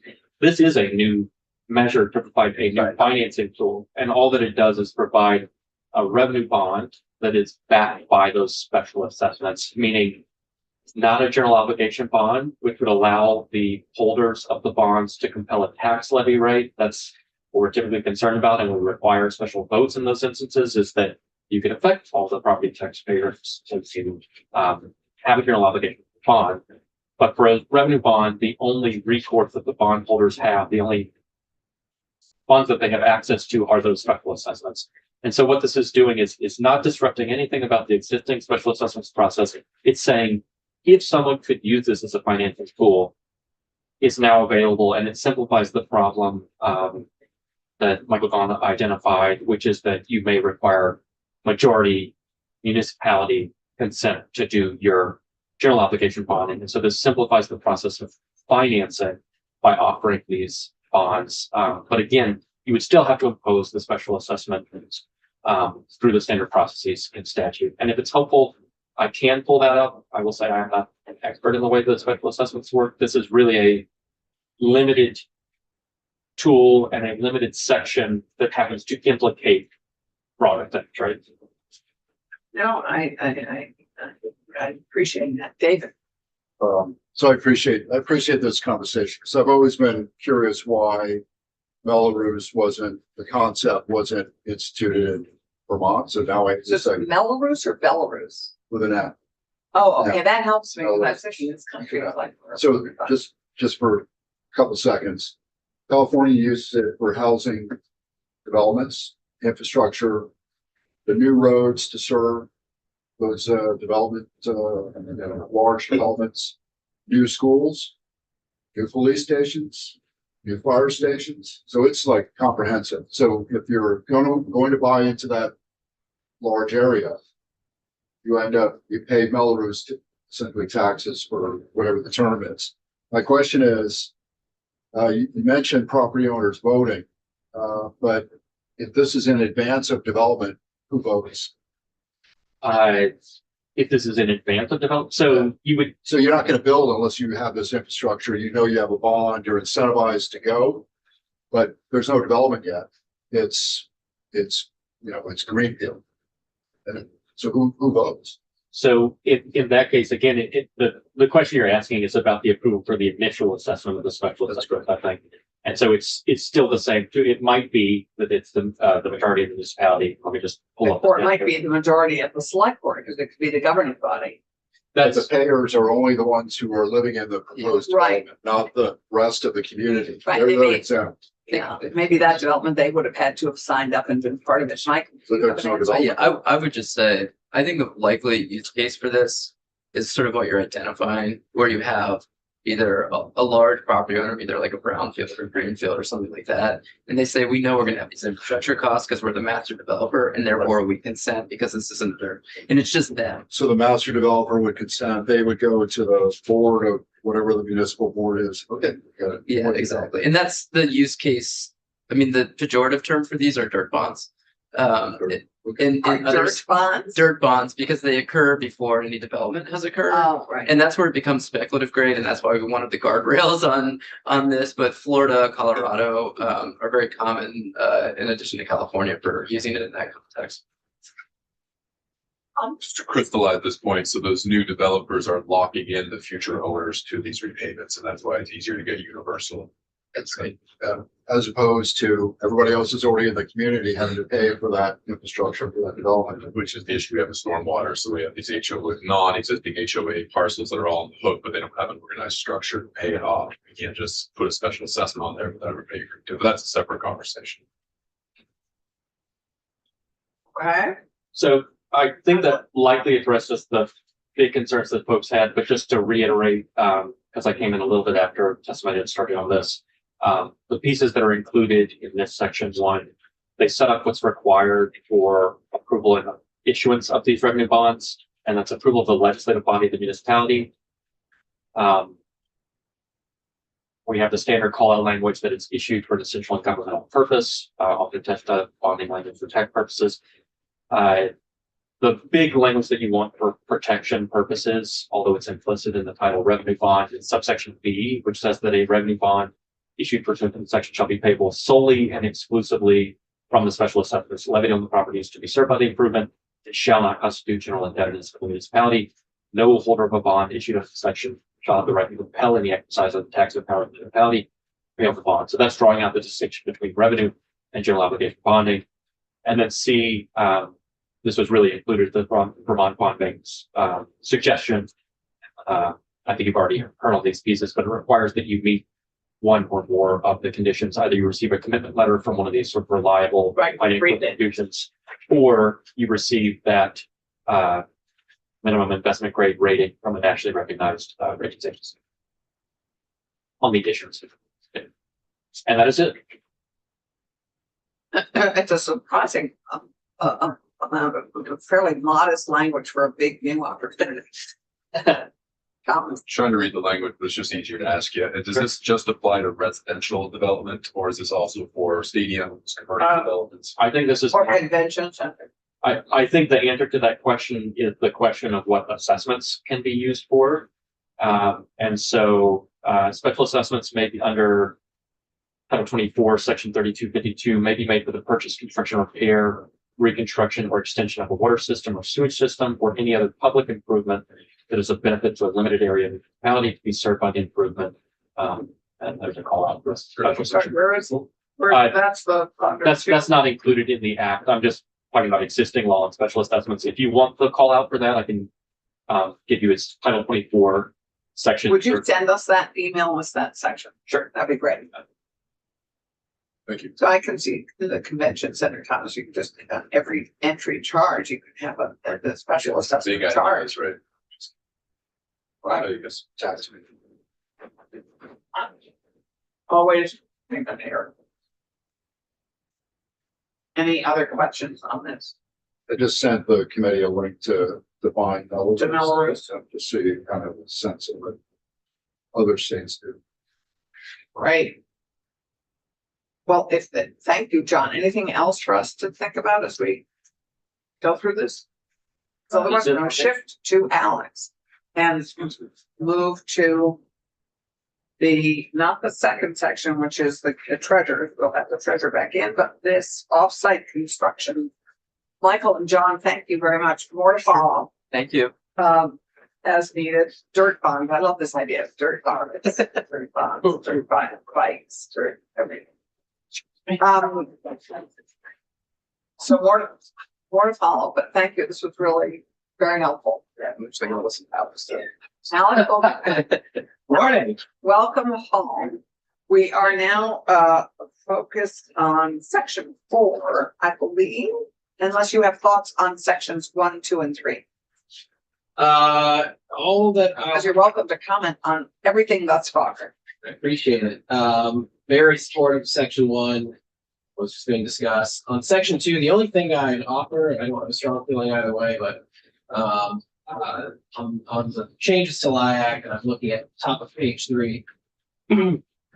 Really not my issue, but if I were the treasurer's office, I don't know, I'd want to maintain more flexibility, so I wouldn't want subdivision B or subdivision 2. You could do that without those sections, so I'm not sure. We will why talk want about to it with lock the treasurer. the one. Right. If they feel that there's some benefit to that. Okay, so section 4. I walked through a more robust version of this that you initially had in S328. And so you heard from me So, that. yeah, and then, but just to give everybody background, just remind everybody, we looked at this initially at the beginning of the year, at the beginning of the session. Well, they happened to coincide. And then we pulled it out as we knew the House was going to deal with it first. So they have done initial work of flushing this work out, and And the concept is to try to find a municipality or a potential development for a demonstration project for offsite construction, leveraging things like bulk purchasing, designs from 802 homes, et cetera. So the testimony that I provided previously is that a lot of this will be happening as part of our 802 homes pilot. And where is that? sure, where is it? Is that in in progress? 325? We don't need a darn thing. Okay, so you don't need anything us to do that pilot. So that's good. Thank you, because I was bringing where is that? I know.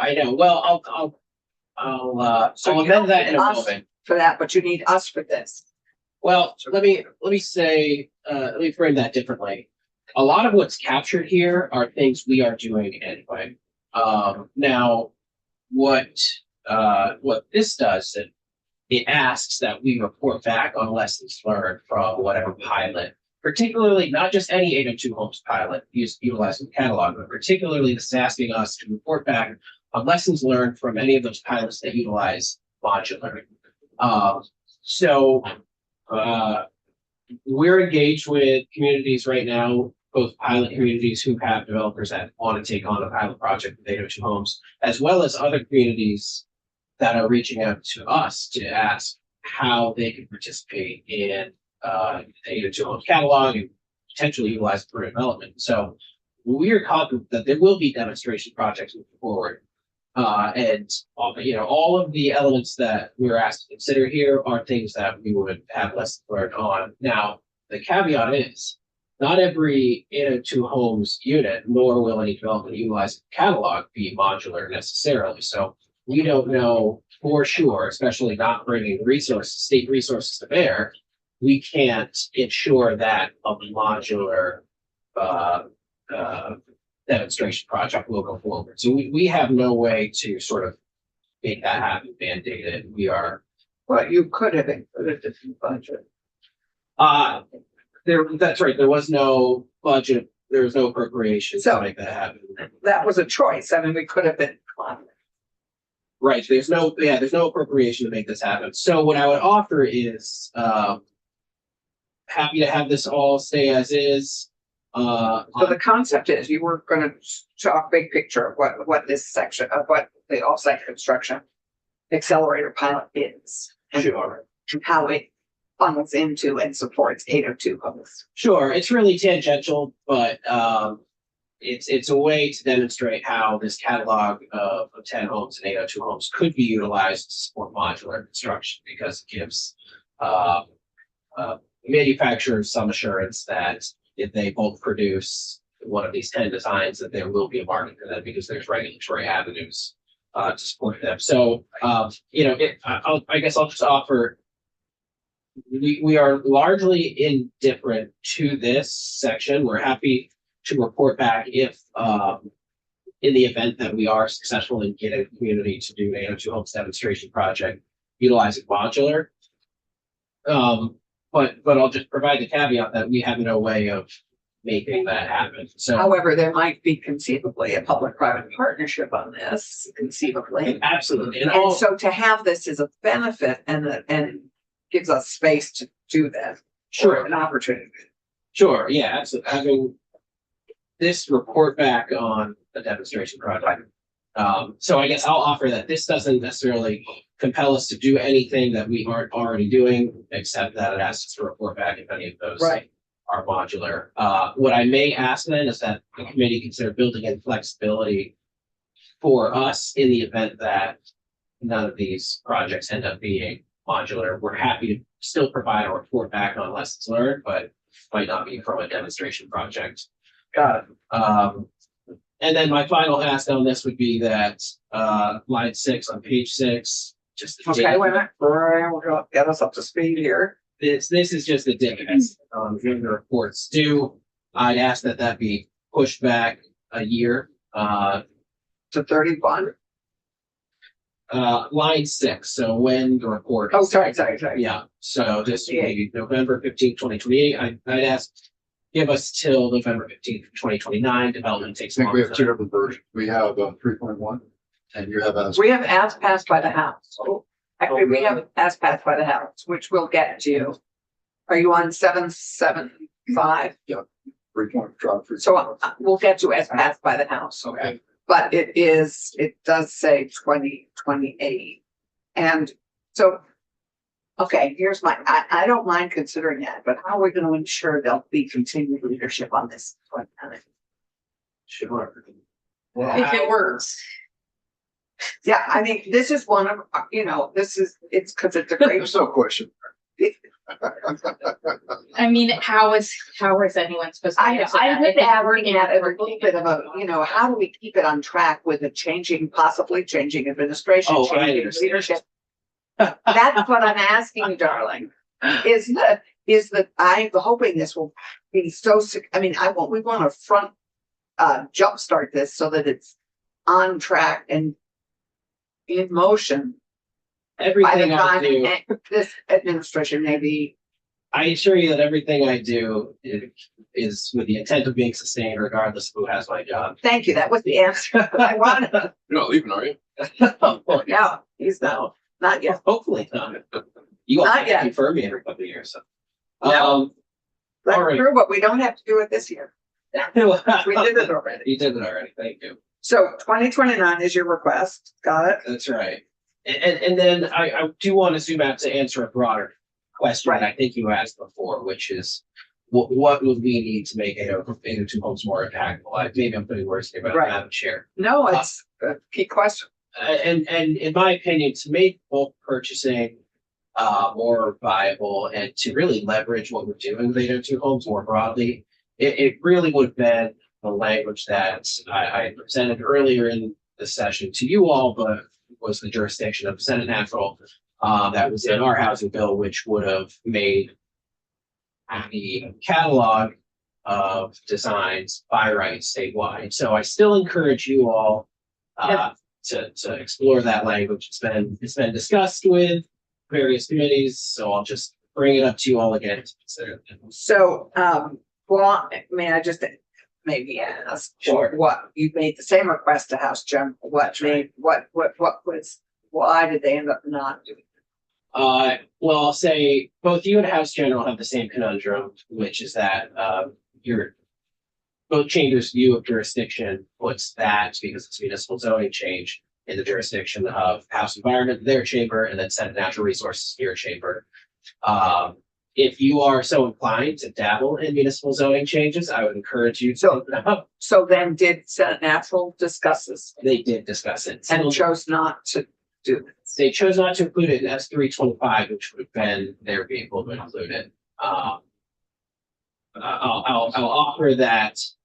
They can speak for themselves. I'll offer that I believe their thinking was they'd rather study it rather than provide a patent implementation. Our language actually does lean on the current pilot that's ongoing, and then ask the effective date of it is July 1, 2027. So if that language is brought into a bill, the legislature would still Sorry, reconvene. look what Matt has done. Oh, Matt, here you go, David.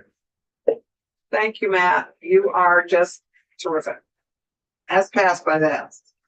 so that language is in section 8 through 10 of S 325.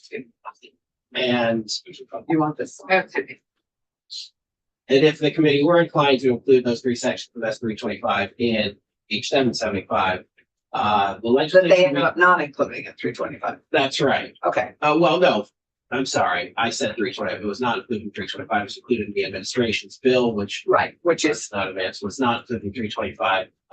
The legislature would reconvene prior to effective date. right, Thomas. Is that the bill that went through a lot of the processes, multiple committees, and then was ultimately pulled off of the floor? So is this language that had a lot of support? No, No, this- this is something else. This is This something. began with us. This was the administration's housing bill, which remained on the Senate. I'd certainly welcome a revisiting of this language if that's, if there's time to do so. That Which also gave you 3 new positions. I'm just saying. Well, sure, That's okay. but not in line with the budget, Right. which is what. So are you able to do this pilot with the staff you have now? It is a question. The pilot's moving forward, and I'd say yes. I'd say everything that we plan to do, which is really essentially just referenced in this pilot, is already happening. It's already in motion, and I don't see any disruptions with the staffing that we have now. Okay, and so just expand a little bit, on the catalog choice. If you choose one of these designs, Sure. the by right piece, if you chose one of these designs, Sure. you would, that includes water, sewer, everything else. And you Well- chose it for like a tier 1A or tier 1B, that they would automatically, this would be by right able to be built in that town. Simpler than that. Oh, So, right. and perhaps it's worth me coming back another. Yes, day I and just think walking maybe through let's- those yeah. 3 sections. The object is just that they're by right respective to the zoning. Got If it's an area zone for duplex, the duplexes are by right in that area. Still have to adhere to site plan, et cetera. Got So why don't I plan to come back another day Yeah. and talk about those 3 sections?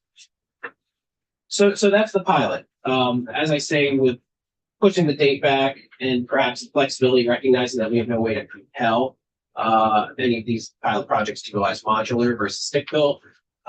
We're more than happy to sort of go back. Do you have, I mean, given there were all the talk about Fairhaven and that Yeah. possible facility, do you have a private that you are exploring working with on the modular aspect? I would say we have a path to partner somewhat privately. I wouldn't go outside of Okay, Pulse 3.5 and state contracting and choose someone before we have pilot, but I wouldn't worry about there being a partner. I'm not, I just asked. Yeah. Yeah, the Fairhaven, I mean, we're very excited, I mean, we're excited by the opportunities Fairhaven offers. sure, yeah, we provide a planning grant for them to hopefully Yeah. attract some. Okay, so keep going. So that's the pilot. Any further questions on that before I move on to other sections? Section 5 is a minor change to VHIP. There had been some, I think, thought in House General that VHIP could be utilized by more folks if capital could be provided upfront rather than on a reimbursement basis, where folks have to get perhaps a bridge loan or come up with capital on their own, and so could, rather than VHIP awards being capital being transferred to the awardee on a reimbursement basis, could you just provide the full grant upfront and then there's. And what would they have to supply to make you do that? Well, there's Do really, you support this concept? I support it because it still gives us and the HOC discretion. We technically have the authority to do that now. It's just not something we do with, generally speaking, with state. Have you had any developer ask you to do it? We haven't had anyone that I'm aware of to ask us. More likely it would be, these would be the small Right. one No, I appreciate it. one unit project. I think we would be very cautious in exercising this. I'd see us exercising this very sparingly if ever. But if we felt that there was, if we could sufficiently secure the grant, we may exercise this. So I'm fine with this language. It still gives us the HOC discretion in how that exercise. And just remind us all, because, David, did you have a Okay. question? No, just remind us all, we have now built over 1,000 units with VHIP. That's right, about 1,300. Yeah, that's what I, Well, I should say funded about 1,300. I yeah. believe 800 or so are online. Yeah, and anything else you want to update us on with VHIP? A program that we all love. Well, we, as you know, the House passed, concurred with the governor's recommendation for base funding for VHIP at 4 million. That's incredibly important to maintain that program to perpetuity, and so that the homeownership centers and my department can plan and staff appropriately. Well, And Even more important, this committee asked to have it funded and funded. okay, So you should be actually advocating for that. I advocate for the governor's budget. Yeah. David, you had a question. Thank you. Thank you, Chair. So in this language it says authorizing partnership organizations. Does that have any special meaning for over a partnership? Where are you, David? It Line does. 6. On page So 7? Yeah, it's a good question. That specifically refers to the 5 homeownership centers who administer this in the region. So in your region, it'd be Cornerstone, used to be Neighborhood. it's only the nonprofits, not the commercial VHIP. People who are requesting VHIP for commercial property, they're not, who are commercial entities. So they would be the awardee that would benefit from this. So we don't, my staff doesn't administer the full VHIP program. We have 5 regional partners at the Right. homeownership centers who administer it across the state. That's really just to leverage their on the ground experience for, and so that they can do site visits So you- and staffing. So we're only potentially funding that partnership organization, not the necessarily the eventual. So We're funding you and they're distributing it out. well, good clarifying question. This has nothing to do with, the funding isn't going to the partnership organization. It's authorizing us, well. we- Okay, we- the we organization authorize to them advance. to fund it, Right. exactly. Okay, which is a big plus. I do want to make sure the committee understands that 4 million in VHIP. The 100 homes. I very much understand that, right? I mean, and also it's about the same price as a motel stay. So Yes, you to made that. have a real permanent revenue generating, non-revenue sucking brand list value is absolutely like, and this is where we need to bring down all of the cost of housing. This has been effective, I think, at not hitting some of those permit and regulation costs and time delays. If there are any in the way, let's get them out of the way. Right. The scattered site nature of this means we generally to avoid things like triggering Act 250, complex municipal zoning. I mean, those are some of the reasons that we both agree on why it has been so successful and why it has an inverse relationship to the economic success of a region or municipality. What I mean by that is the towns and communities that have benefited most from this are those that have been the most economically depressed because they tend to have neighborhoods with vacant units. They can apply to the non-code compliant buildings. That's exactly right. So I'm not saying it as a knock to the Mhm, program. mhm. Obviously, very much support the program. It's kind of like a trickle. 102. And, but you're right, compared to, an affordable housing unit that's costing $450,000 a unit. This is, Up to Yeah. 650 bucks. While we are speaking of the, all of, like, while we're talking about housing in general, Matt, what is your email? What's your Matt? God, that's so hard. Matt dot, there it is. Okay. Chart. Can you put this up on the screen? Because I think we need to. I wonder if isn't even hitting the Federal Reserve's count of permits pulled for housing projects. good question. And that's great. And I was having a text conversation with an engineer friend of mine this morning about, like, we truly all know when we have achieved what we set out to achieve in this building. And to that end, like, I believe between the Pizza Hut Big on number 7 at this chart, I was very happy at this point. Is it working? And we got a few, yeah, I see what Oh. you had. And what's your last name? Is it in your Zoom? Yeah. I definitely sent it to the right. I- let's see. Well, that's sorted out. I do want to address Right? that exact point. So, So that's a good question because that would help. well, I'll start by answering the direct question about are VHIP units counted and what we get from the Census Bureau and what is reported on the VHFA site, or housingdata.org. The Census Bureau relies on essentially a survey of municipalities, and we do a decent job of municipalities participating in responding to that survey and reporting permits. So if a municipal permit was pulled to create one of these units, which I'd say almost always that will be the case, then it'll be included in that count. Let me make one more general statement and then a very specific statement about the data. Generally speaking, and I think everybody in this committee agrees that the funding, public funding for, say, affordable units, that is not where we're going to make up the numbers Mhm, of our that's housing right. deficit. Correct. We can't buy our way into this is where we can round out and make specific policy choices about where we know there are gaps or sensitive Right. investments that are made, which And is. This is an interesting train of thought because, so I think you're probably hearing the same thing I am in Chittenden County, particularly the greater Burlington area, which is, we're succeeding. Rents are coming down. I hung my hat on that if we started to loosen up the vacancy rate, there would be vacancy. We wouldn't, be seeing 1,000 people fighting for 100 properties. And it's worse. Oh, sure. Um, Let's put it up. yeah. Put it up briefly.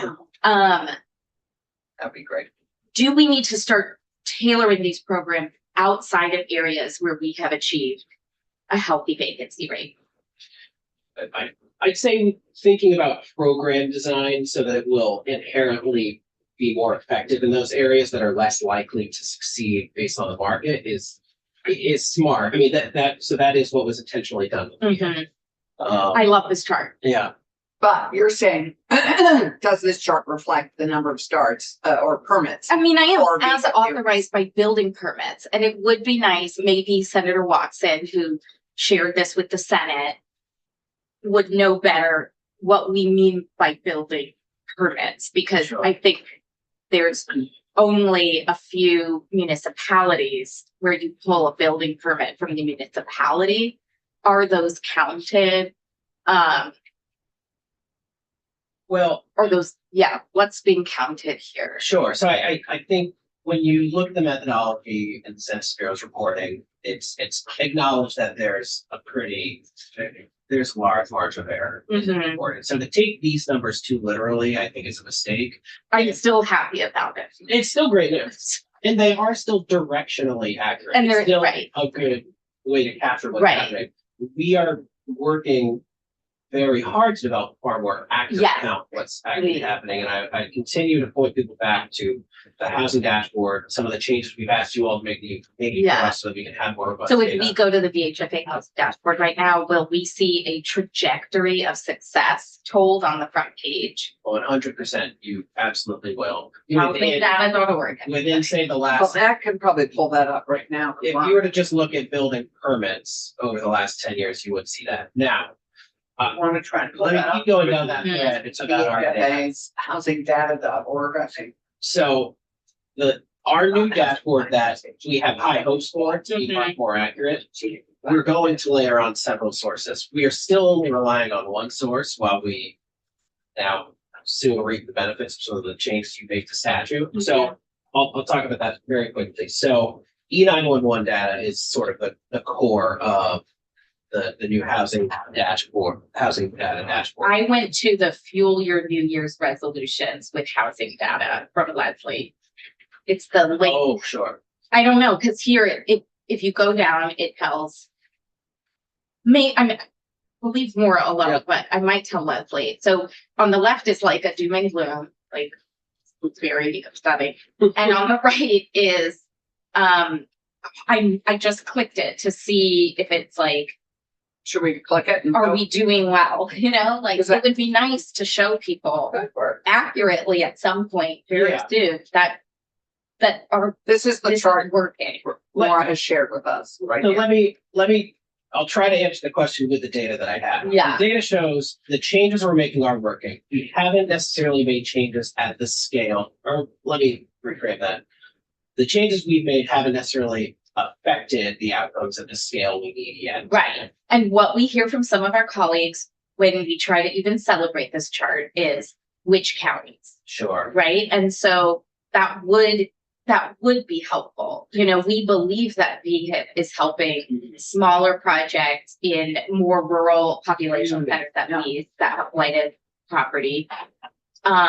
Do we at some point need to really target to make sure that where we've achieved healthy vacancy, Right. we're not just simply And how are we partnering with our assessors and listing offices to get that data and the zoning office to get the permits? So you all By made county. a change at our request last year to allow us to access CAMA data. I don't know if Right. that term rings a bell.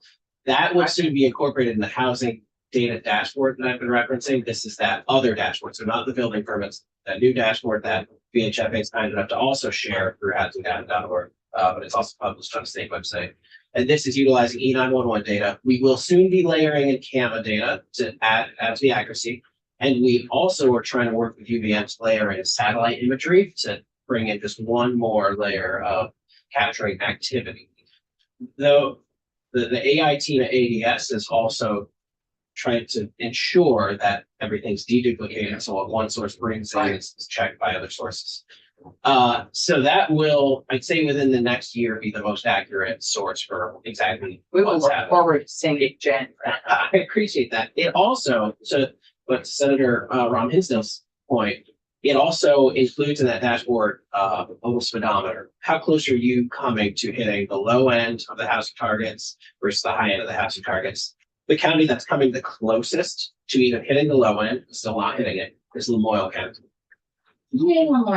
We should have them in and thank them and congratulate them, because I was very impressed in our flood recovery hearing Yeah. with how coordinated they were, that like alignment allows for absorption of capital and outcome. Their long-term recovery working group has been very. It's a pretty functional, amazing, isn't it? very strong. Yeah. Um, We celebrate you.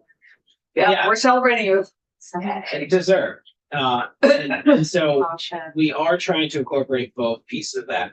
What's the trajectory? What have we done? How are things trending? And how do these results compare to what we've all agreed we need to be producing? So we're trying to do both. So don't want it to be doom and gloom. Don't want it to be overly optimistic. It's. But maybe we could ask our Lamoille County Housing Partners to come in and talk about what's working and what would help them. Then that's really what I'd like to spend the next 6 weeks on. Just putting my own thoughts out there. Right. It's like, how do we do more of what's working and less of what's not working? Right, anything else in you've gotten through section 5 and we're now at section 6, which you probably don't have thoughts on, although it does provide more loan money for housing, multi-unit housing, I'm generally supportive of this because it. and the rest of it, you're supportive of the housing targets, obviously, as well. I am, so let me just touch on section 7 because, House General took one approach. We took a slightly different. You took a slightly different approach, which I think was reflective of testimony that you all got from. Josh, I mean, from Sam and from Catherine. That's right. So what I'll say is I am perfectly fine with both of these just reflecting what's in 328. I'm okay with what's in 328. I think it achieves the broad goals that we wanted in the housing target. So, you know, So you think 328 is slightly more than this? I think to keep it straightforward, my understanding of the feedback I've gotten, because let me go back, section 7 is built on the administration proposal Right, for housing I appreciate plans, and then Chair Mahali and I worked together to adjust some of this language, and that's what's in section 7. I'm still hearing that some feel this is hard to digest, and so RPCs and VLCT likes what's in section 328, so let's go with that. Okay. Our bill's better. Yeah, well, just that one I side. have to go there in about 20 minutes, so I'm not gonna say that. Great, I think on that note, that's a good note to end on. Thank you, Alex. This is really terrific, and thank you, committee. More to follow. We shall see you tomorrow morning.